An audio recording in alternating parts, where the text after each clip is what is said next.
Hey Wobble Gang, I do hope you are doing great. My name is Ollie. Hit that subscribe button if you love a good Reddit story.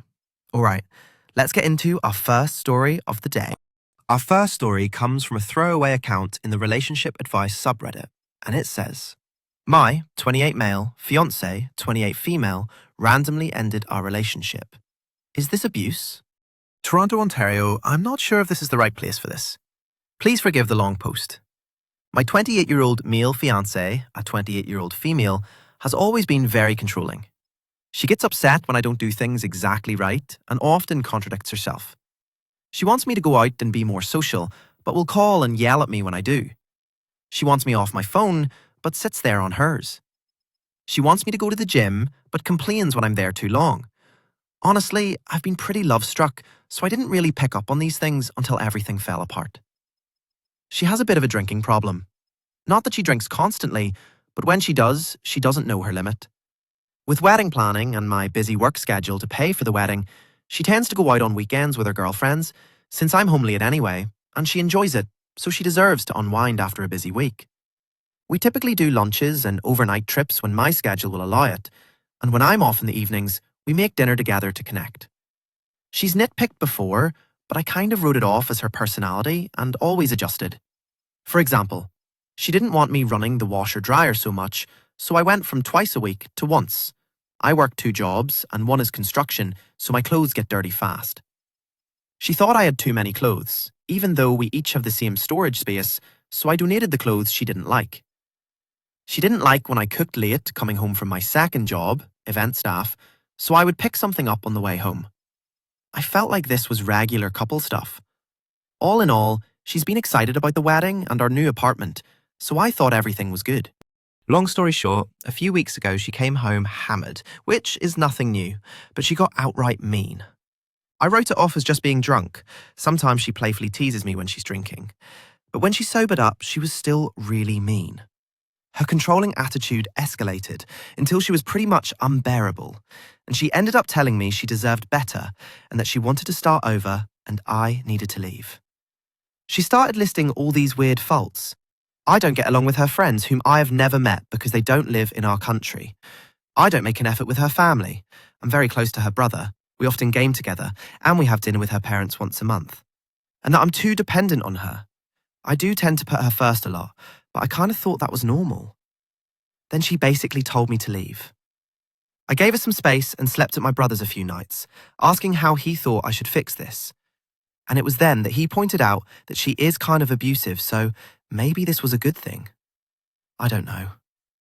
She's still the love of my life, and I can't wrap my head around all this. After a few nights, I went back because I needed more clothes, but also because I wanted to see if we could talk things out. She flat out refused and said her friends all agreed. My issue now is she is downright hostile. She is nice every so often when she wants something, but other than that, she is short, cold, often annoyed. She basically said we're done and she's keeping the apartment and I need to figure it out. Then, radio silence for a month, outside of a few drunk, I miss you texts while I couch hopped. The last time I went over to grab clothes, she kissed me and basically said she wished things could be different and talked about the proposal and all the little things we've done together. So I tried to talk it out again, but she got super angry and kicked me out again. Now she is telling me I need to pay half the rent because I'm on the lease. I spoke to the landlord about potentially removing me from the lease, but he said she has to agree and she's refusing. She's refusing to agree to sign the lease over to someone else. What can I even do here? My brother pointed out that since I'm on the lease, she can't keep me from staying there. But the apartment is small. Being practically on top of one another, I can't see how it will work with her behaviour. She's refusing to even be civil. I asked her to reconsider finding a new tenant, and she basically says she doesn't see why she should have to move just because I couldn't change. My brother said I could make a case for abuse to get off the lease, but I don't want to do that to her. She can be mean, but she's a nice person, and we've been together for 6 years. I just feel like that's a step too far. My mother agrees. I honestly don't think this is abuse. Is this abuse? They're really pushing that I go forward with this, especially after my brother read some texts. But I feel like if I end the tenancy citing abuse, that's dishonest and could further upset her. Let me tell you something. From the get-go, this entire relationship reads like a manual on how to make someone utterly lose their mind. I mean, what are we even doing here? We've got this chap bending over backwards, literally pulling off Cirque du Soleil level adjustments to his life, all for his fiancé's approval. And the thanks he gets? Constant contradictions and bizarre demands. Now that I think about it, you've got this person who, by all accounts, claims to want one thing, only to turn around and cause chaos when he tries to give it. He's meant to go out, but not too much. Hit the gym, but not enjoy getting fit. Get off his phone, but then get whacked with the old double standard when she's glued to hers. Honestly, it's downright ridiculous. And then, as if that wasn't enough, she descends into a level of hostility that's genuinely staggering. Drunken tirades, baseless accusations, and then just decides she's done with the entire thing.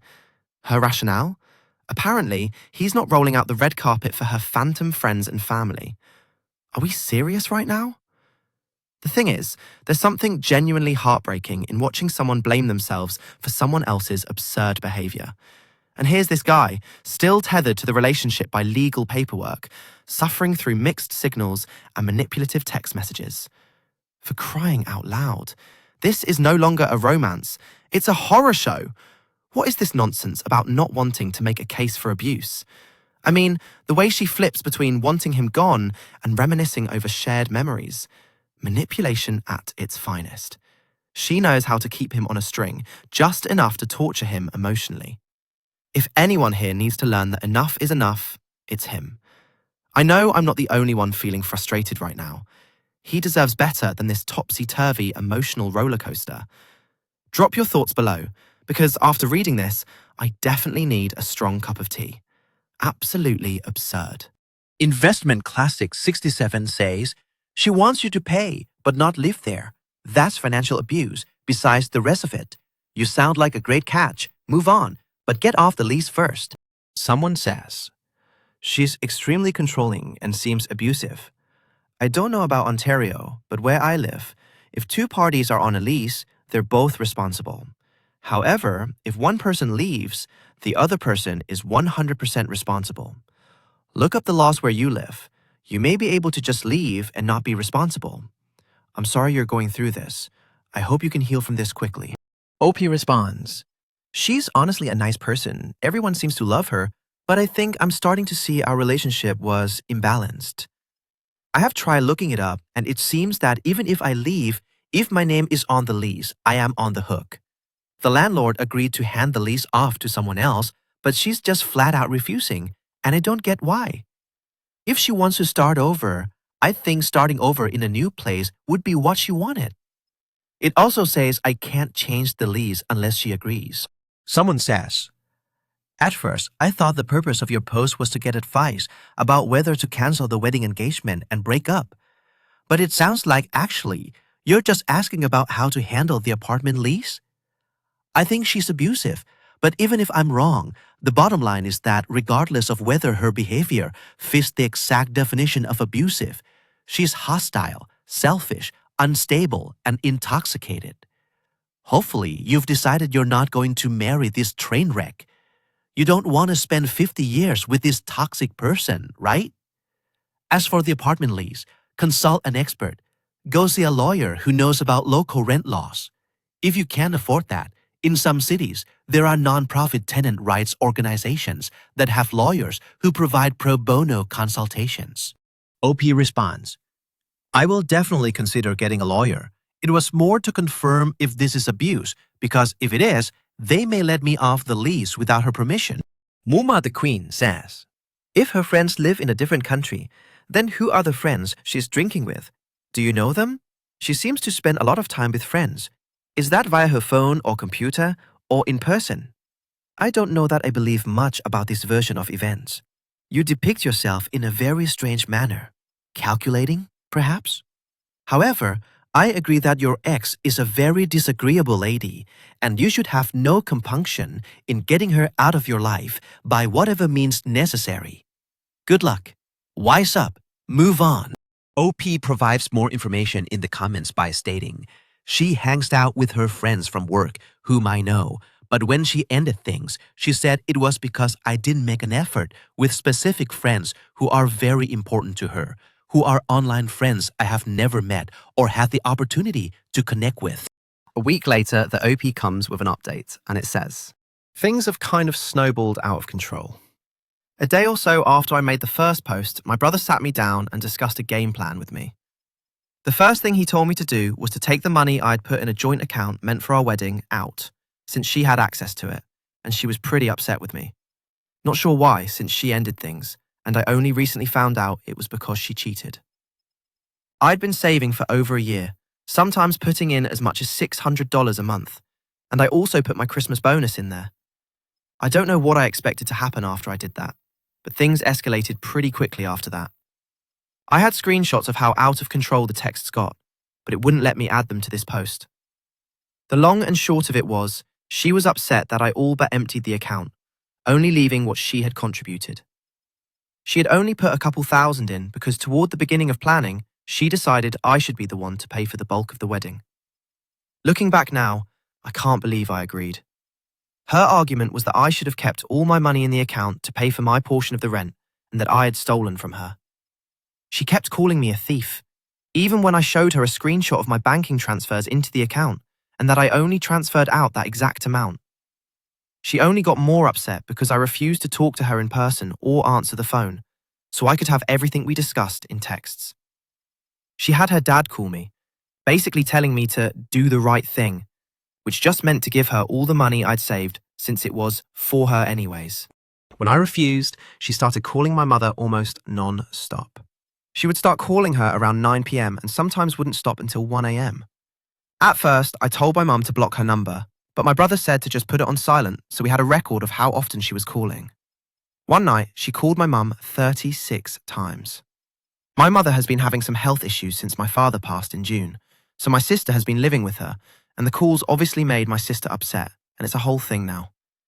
My sister ended up filing a harassment report with the police, and we're hoping that will help me get off the lease if we can prove she's being abusive.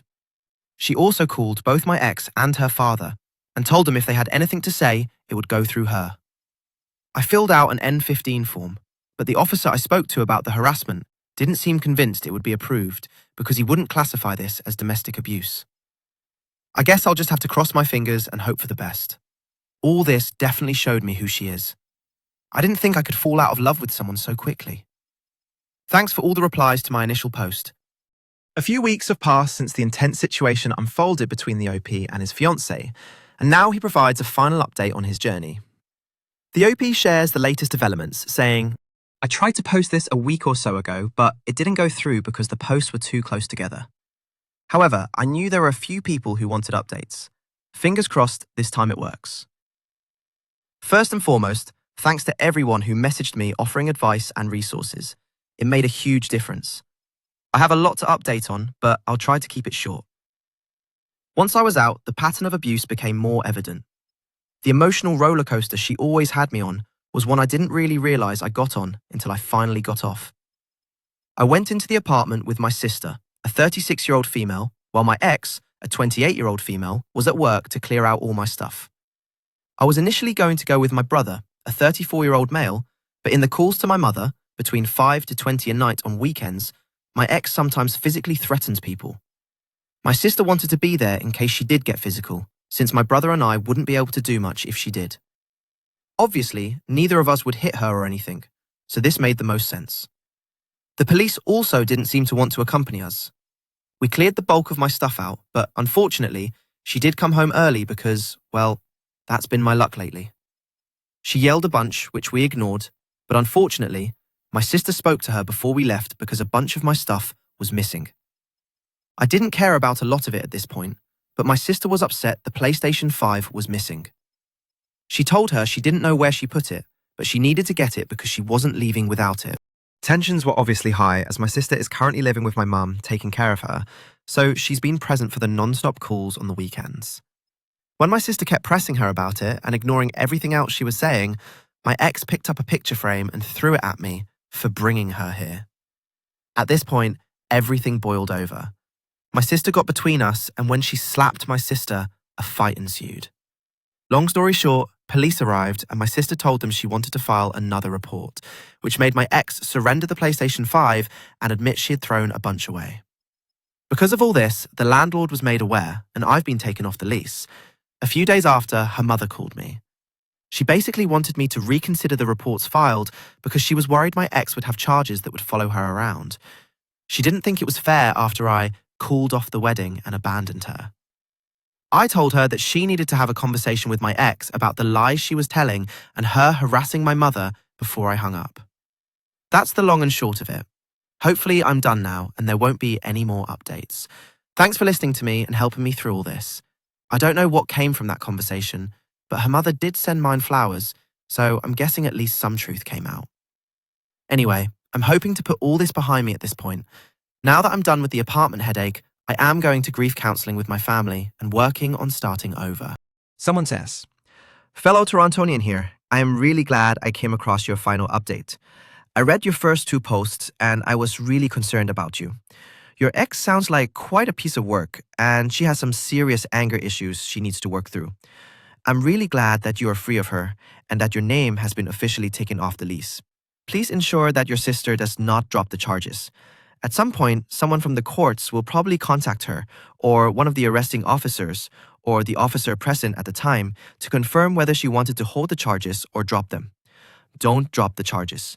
Your ex has gotten away with so much, and the fact that she has abused you in every way and then fought your sister and abused her is unacceptable. There are consequences to every action, and she needs to learn them pronto. I hope the grief counseling helps your family. Also, I am deeply sorry for the loss of your dad. It must have been difficult for you to begin your grieving process, especially with your ex at the time giving you such a difficult time.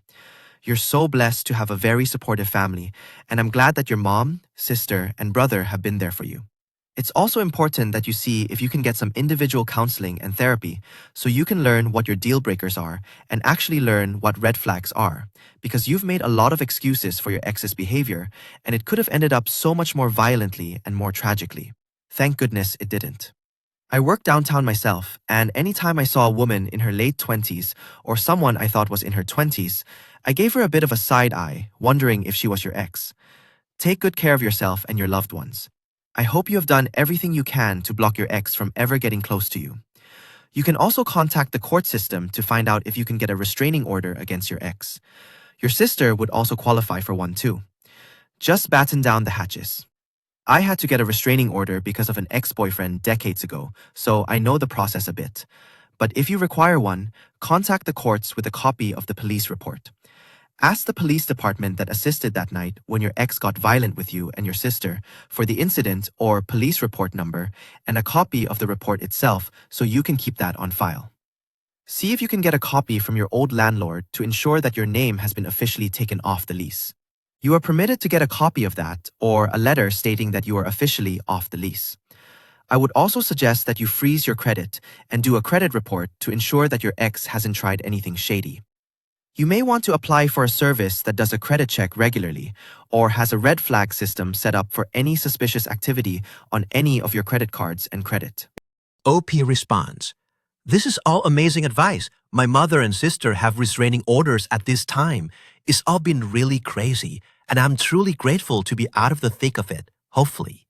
I've spoken with her brother, and it seems like at least he and her mom are backing her into a corner and questioning her for what she originally told them and her behavior. I'm hoping, if nothing else, that pressure from her family will keep her from maintaining a lot of her behavior since the split. If not, we have next steps planned." Separate Parfait 6426 says, "Do not drop the charges. Assuming that you are in the United States, I was just informed that you are in Ontario, and upon checking, they have similar processes with different titles. And she has no previous record. They are likely going to place her on probation, require her to undergo some type of anger management, perform community service, and compensate you for what she took from you. They will then give her a set amount of time during which, if she behaves, perhaps a couple of years, they will clear her record. This does not always happen, but in a case like hers, it would happen almost all of the time. I'm glad that her breaking up with you helped you get out of this relationship and that she has now been held accountable for what she did." Oh my goodness, where do I even begin with this one? I can't even fathom what kind of emotional whirlwind this poor guy has been dragged through.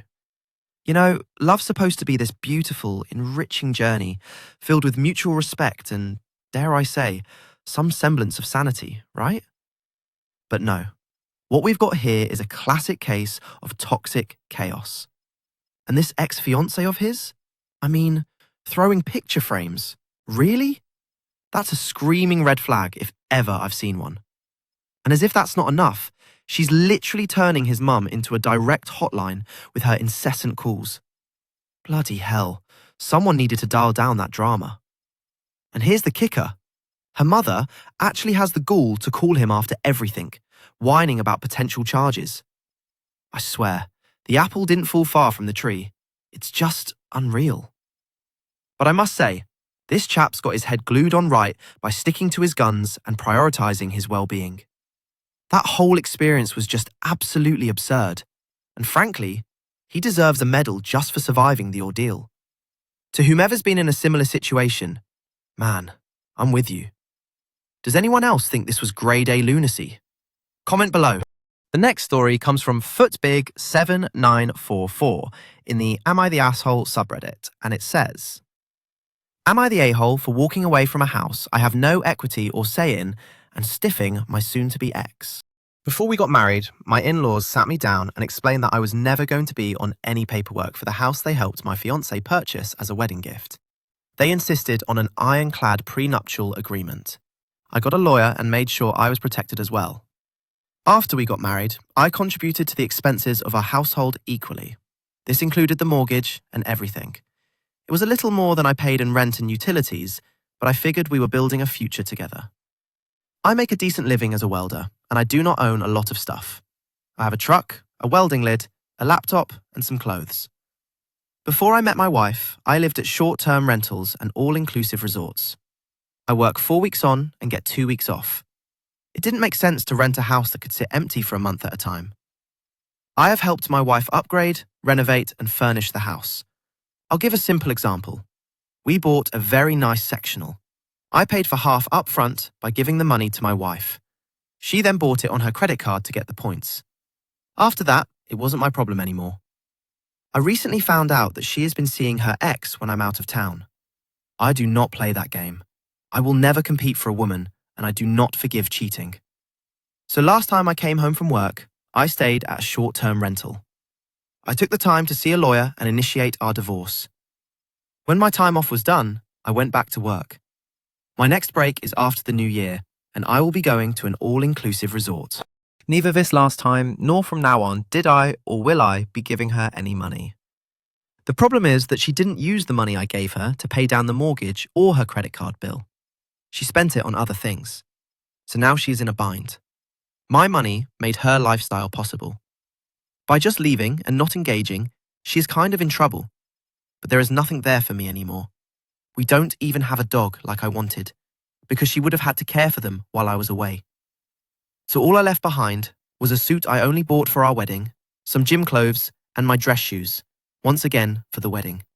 She, her family, and her friends are all over me to help her during our divorce. I have no obligation to do so though, and after our divorce, even less so. I can literally live out of my suitcase and my backpack.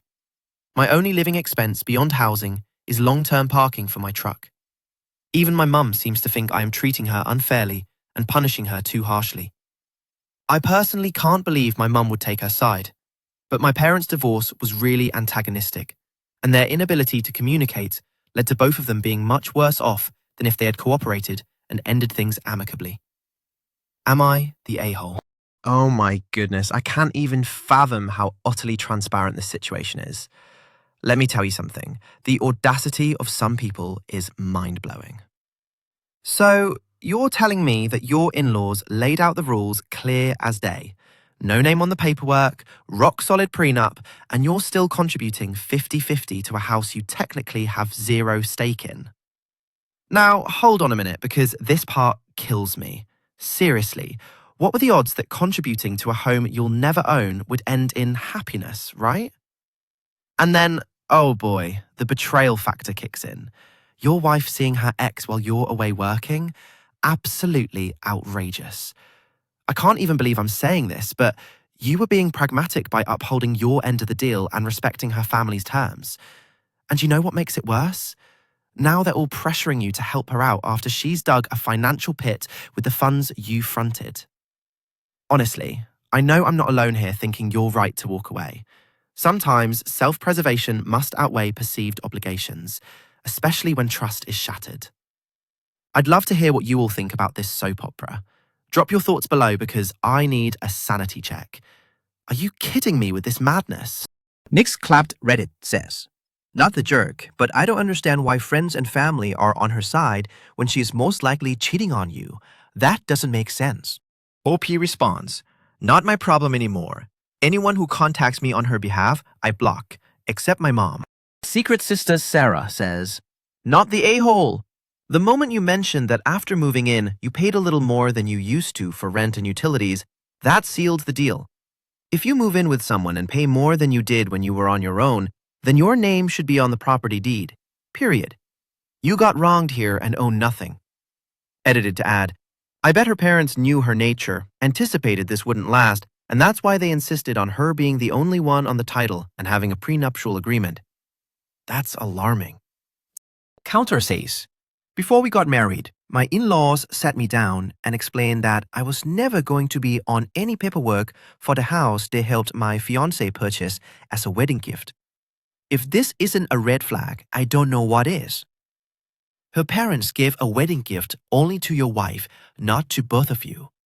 They were exerting control from the beginning. You were never going to be on the paperwork. They were discussing their daughter's future with you. Your wife wasn't. It sounds like your wife is used to being taken care of, so she assumes she can mess up completely and things will still be taken care of. This is a mess for her parents to clean up, not you. One question, we bought a very nice sectional. I paid for half upfront by giving the money to my wife. She then bought it on her credit card to get the points. After that, it wasn't my problem anymore. Maybe I'm being dense, but how would a couch be a problem?" OP responds, "She still owes $5,000 on it. It's not the only thing we bought together, but I have a cancel check showing I paid my half." Our last story comes from Chloe's relationship in the Relationship Advice subreddit, and it says, "TLDR, I, 40 male, was in an open relationship with my wife, 36 female, but I didn't know about it. My wife, 36 female, let's call her Anna, and I, 40 male, met in our small town, fell in love, and moved in together. At the 5-year mark, as some relationships do, the intimacy slowed down to weekly. By the 10-year mark, it was down to monthly. Anna always really wanted to be married, so on a tropical vacation, I proposed. She was ecstatic, loved the ring, and was so excited to start planning our wedding, which was also a tropical destination wedding. When the honeymoon phase was over, it was right back into non-existent intimacy. I tried my best to have cute little dates and bring sweet or nice things home for her. After a couple of years of really trying my hardest, I also just gave up. I tried to fill my sadness by doing things around the house or just doing my own thing, either on the couch beside her or in my office. One day, I came home from work and Anna was sitting at the dining room table, crying. What's wrong? Who passed away? I asked because I couldn't fathom it was anything else. She told me she didn't think things were working and that we should break up or divorce. I held it together in that moment, took my ring off and put it on the table. I was understanding of the why, but it still hurt me like nothing I've experienced. So I excused myself to my office and broke down as quietly as I could. She must have heard or felt something because within 10 to 15 minutes, Anna walked into my office to console me. We talked, like really talked, about our fears, insecurities, expectations, etc. We've talked about these things before, but not to this extent. She mentioned the lack of intimacy. This is when I uttered a phrase I never thought I'd ever say. If we can't find that intimacy in the home, if we have to, we could try an open relationship. I was so relieved when she said Stanley, and this is burned in my memory like most trauma does. No, I don't want that. What would our friends and family think? We're not doing that. We made a plan of action to try to be better, I even got a better paying job so we'd be able to do more and travel more. I became more active and started taking on more and more of the household duties and covering all the rent. I genuinely always wanted her to have the best life possible. But now I was making more sacrifices to let her have more time, energy, and money to be happier and fulfilled. It was around this time she met a female co-worker who was a powerlifter. This young woman was stocky and super strong, so Anna became interested in emulating that energy. So she started going to the gym. I loved my wife unconditionally when she was smaller, and just as much after she had put on a little weight over the years. I never saw her as needing to get skinny. I just loved her as she was. About a year in, she was down a lot of weight and feeling really good. We were intimate for the first time in years. She dressed up for me and surprised me when I came home. We both had a great time in a lengthy, intimate session. It was around this time that they both met another gym friend. Let's call her Clara. Clara was around 20, attractive, popular, and personable. Anna gravitated to her like a moth to a bright light, dressing like her, wearing more makeup, buying expensive tight gym clothes, and bought a cute hatchback car like Clara's. I was happy about the friendship at first because this new glamorous Anna was attractive. I liked it a lot. Anna started going out with Clara outside of gym sessions, hanging out multiple times per week. Sometimes even telling me, Clara's had too much to drink at a house party and needs a ride home. Leaving at midnight or later and not coming home for 1 to 2 hours. Anna started spending time with other work friends that I hadn't even heard of. I'm doing the girls' night at Angela's house. I won't be back until tomorrow. Another year later, after many girls' nights and helping Clara, as I returned home from work, she was at the dining room table again, crying. What's wrong? Who passed away? She told me again, for the second time now, that it was over and we were breaking up or divorcing. I calmly put my ring on the table and went to my office and cried again. Only this time, she didn't console me. Over the next couple of days, we had very honest and open conversations about our shortcomings and failures. We started talking about the lack of intimacy and the causes, and she mentioned, well, that is the main reason why I had to find that elsewhere. You were unfaithful, I stammered. She snapped back. No, we had an open relationship. In an open relationship, both people know they're in an open relationship. If you decide to have one without telling your partner, you're just being unfaithful. Well, you wouldn't have wanted to know about it, she said, like that was any kind of reasonable answer. Your dad was unfaithful to your mum, and it ruined your family. How could you do this to someone you loved? I asked. She snapped back again. Do not compare me being in an open relationship to my dad being unfaithful to my mum. You were not in an open relationship. You just had romantic encounters with other people. At this point, she ran to our bedroom and cried for about a half hour. When she came back out, we had both calmed down a bit. So we continued talking about things, but she never took any responsibility for being unfaithful and vehemently denied that it was infidelity at all. We've been divorced now for about 5 years, and I've since moved on and remarried into a very healthy relationship with a loving woman who I adore. But I've not had any communication with Anna since. Was it not infidelity if we talked about having one? Or was it infidelity because she didn't tell me? Update. A lot of people asking if this is a fan fiction or artificial intelligence fiction. I truly wish it was. I lived a relatively good, sheltered life, but this was my first and only major trauma. It was difficult to get over. It took a lot of time and energy to stop thinking about it every day. I've only told this story to a couple of people in my life, and one of them did pose the question, was it infidelity if you guys talked about it? I always knew it was infidelity, but I thought I'd write this post to see what more than 5 people thought. A Reddit user says, Fan fiction? Do you need the karma or do you want to write a book?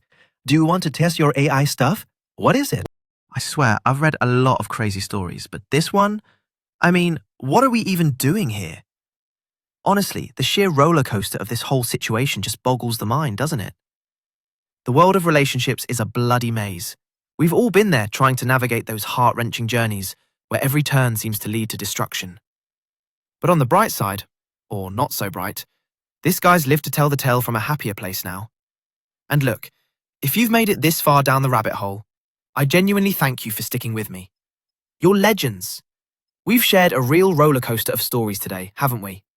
If you're just as flabbergasted, or laughing, or crying, I'm not judging, as I am, smash that like button. Drop your thoughts below. Oh, please, because I seriously need to hear what you think about this saga of miscommunication and betrayal. And hey, don't forget to subscribe.